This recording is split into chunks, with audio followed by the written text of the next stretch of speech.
So Marvel Studios is kicking off the new year with the launch of its latest action-packed miniseries, Echo. Created by the talented American producer and television writer Marion Dare, this 5-episode adventure is based on the Marvel comic of the same name. Echo weaves a poignant tale of trauma, alienation, and redemption centered around the life of Maya Lopez, a deaf Native American fighter. Spinning off from the 2022 Hawkeye series, Echo delves deep into Maya's world, exploring her origins even before her birth, and tracing her transformation into the superhero known as Echo. The storyline intricately unfolds Maya's complex relationship with the main villain of the show, Wilson Fisk, as she was once his protege and later turned against him in an attempt to bring him down with a seemingly unsuccessful bullet to the head. Debuting under the new Marvel Spotlight label, the series aims to be accessible to audiences unfamiliar with the broader Marvel Cinematic Universe. While it stands on its own, Echo does reference at least one other MCU series with more than just superhero cameos, offering a treat for fans with prior knowledge. Plus, Marvel's Echo concludes with a gripping showdown that sets the stage for an exciting future for both its primary hero and villain in the MCU. So without wasting another second, let's go into the spoiler zone in order to understand how the first season of Echo ends. Before we go into our explanation, we have a very small request. If you like our content, please support us by subscribing to our channel.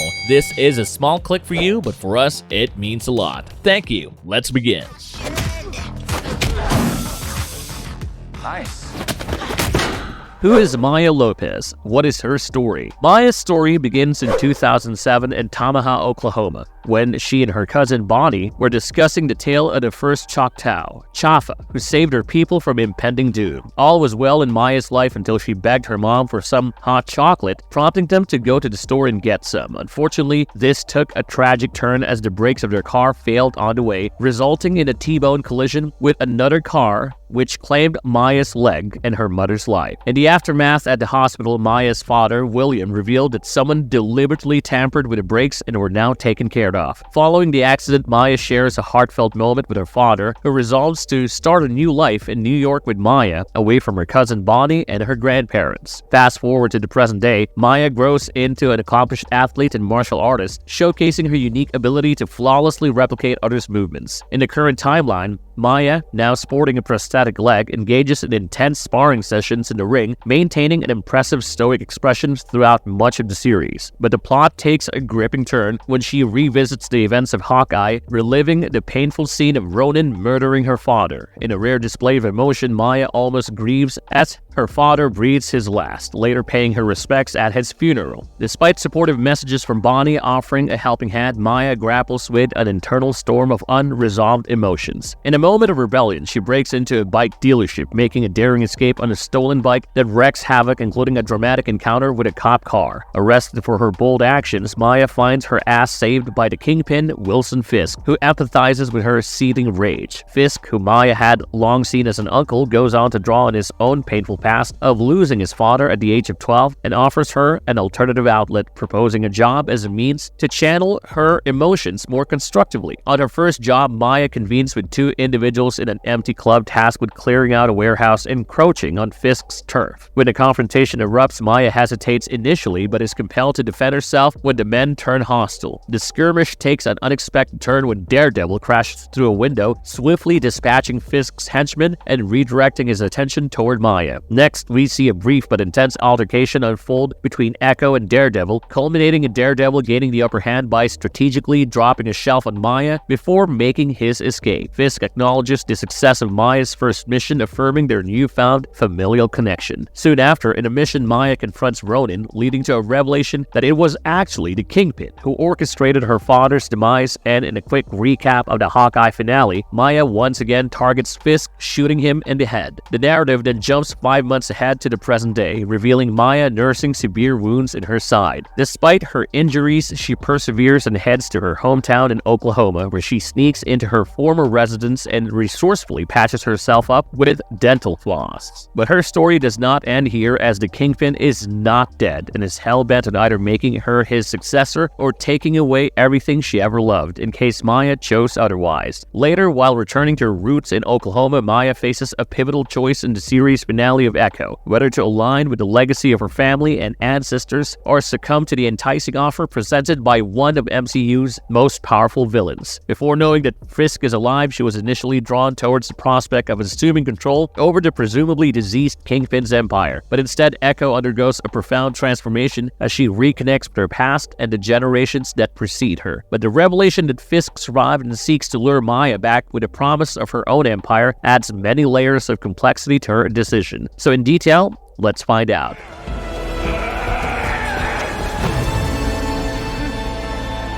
How does the first season of Echo end? After Fisk tries to manipulate Maya into joining his legacy, Maya bids farewell to Tamaha in the 4th episode, but is unexpectedly drawn back to the tranquil Oklahoma town upon learning that Bonnie and Chula have mysteriously disappeared. The sense of urgency which grips Maya is further intensified by the ominous appearance of a woodpecker, a symbolic Choctaw messenger from her childhood teachings about the Biskinik, which only arrives to warn when danger lurks nearby. Driven by concern, Maya returns to the communal Choctaw powwow event, setting the stage for a direct confrontation with her uncle Kingpin, with a crucial detour on the way, typical Marvel fashion. Anyways, during her journey home, Maya encounters a vision of her mother who imparts a profound revelation about their lineage of special women dating back to the first Choctaw Chafa. This heritage endows them with a transcendent fire and spirit passed down through generations, granting Maya supernatural strength, which explains why she has been having the visions of past generation Choctaws throughout the series. As a token of this newfound understanding, she donned a striking red suit designed by Chula, paying homage to her Choctaw roots and adorned with symbols representing her forebears. So empowered and adorned in her heritage-inspired suit, Maya arrives at the powwow ready to confront Kingpin. In a climatic showdown, Kingpin abducts Bonnie and Chula as the hostages, but Maya, tapping into her extraordinary ancestral powers, shares them with Chula and Bonnie, allowing them to fight their way out. Following this, Maya, flanked by the spirits of her ancestors, confronts Kingpin head-on, unleashing her spiritual energy to immobilize him, holding it over his heart and head. The powerful display prompts an unexpected emotional release from Kingpin, who relieves the traumatic memories of his parents' violent arguments. In this ethereal space, Maya appears, urging him to silence the pain and anger that he has been holding on to for decades. In a transformative moment in the vision, Kingpin refrains from replicating the real-world violence he once committed against his father with a hammer, and the vision leaves him changed, as we see him with a seemingly diminished inclination towards violence. Luckily, a flabbergasted Kingpin manages to evade capture before the authorities arrive, as the conclusion of Echo brings Maya and her family together in a Fast and Furious style cookout, suggesting a newfound sense of peace for our hero. However, the post-credits scene of the show hints at a more empathetic Kingpin, attentively listening to a news report discussing the open race for New York mayor, emphasizing the need for a fighter attuned to the city's pulse. Could Maya's unintended influence inadvertently fuel Kingpin's aspirations for higher office? Well, maybe the next season will tell us. Now, I know you guys have many more questions regarding the show's ending, and we are here to deliver, so let's take a look at how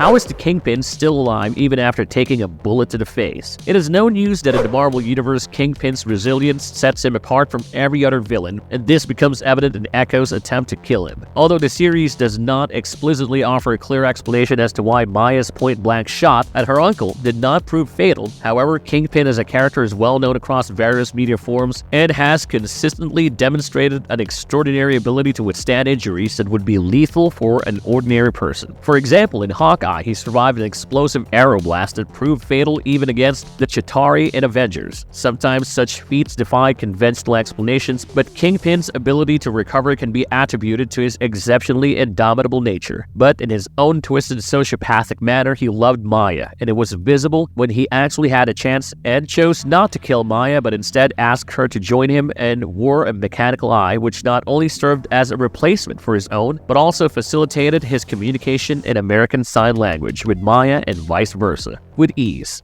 What did Maya do to Kingpin, Wilson Fisk? The Echo finale opens with a poignant flashback where Maya's mother imparts a crucial principle on how the Choctaws don't harm living things. Maya internalizes this lesson, guiding her actions throughout the narrative. In a pivotal moment, with Kingpin, instead of resorting to violence, she opts to give him a second chance, triggering a perceptible change in his demeanor. Actor Vincent D'Onofrio subtly conveys this transformation with a lighter, more sympathetic expression, complete with what can be described as puppy sleepy dog eyes. The post-vision scene and the Echo post-credit moment suggest that Maya's actions might have been somewhat instrumental in helping Kingpin address his childhood trauma. But the question lingers, will he release the grip of anger, hate, and pain? Only time will unveil these answers, and we might witness the continuation of his journey in Daredevil Born Again to understand if he is veering away from his notorious crime boss ways. Now, coming to the main part, as discussed before, Maya harnesses her ancestral power dating back to the first Choctaw woman, Chafa, and holds onto Kingpin's head with both her hands, making an effort to heal him of his deep-seated pain and rage. Encouraged by the spirit of her mother, Maya's hands glow with spiritual energy as she places them on Fisk, leaving him bewildered and shaken. Throughout Maya's healing process, glimpses of Kingpin's tumultuous past flash before us, unveiling his traumatic childhood marked by the killing of his abusive father, the chilling murder of an ice cream vendor which was witnessed by Maya as a kid, and a striking scene where Fisk stands before a large painting in a black suit. This scene bears resemblance to the art gallery encounter in Daredevil Season 1, or perhaps the presidential suite where Fisk was strictly under house arrest before he married Vanessa Mariana in Daredevil Season 3. Well, Kingpin demands an explanation for the mysterious intervention, and while Maya's attempts to fix him are met with resistance, the extent of her success remains quite unclear to us. But most definitely something profound occurs, leaving Kingpin visibly rattled. And as mentioned before, in the post-credit scene, we find Fisk being escorted from the Choctaw powwow by his associates, only to later emerge aboard his private jet. As he listens to newscasters discussing the potential emergence of a new mayoral candidate, the implicit suggestion strongly hints that Kingpin is contemplating a run for mayor in the MCU's future. This storyline aligns with a more recent comic run where Wilson Fisk strategically wielded his influence to pursue the same political ambitions, introducing a host of complications for the Marvel Universe's heroes, particularly for Daredevil.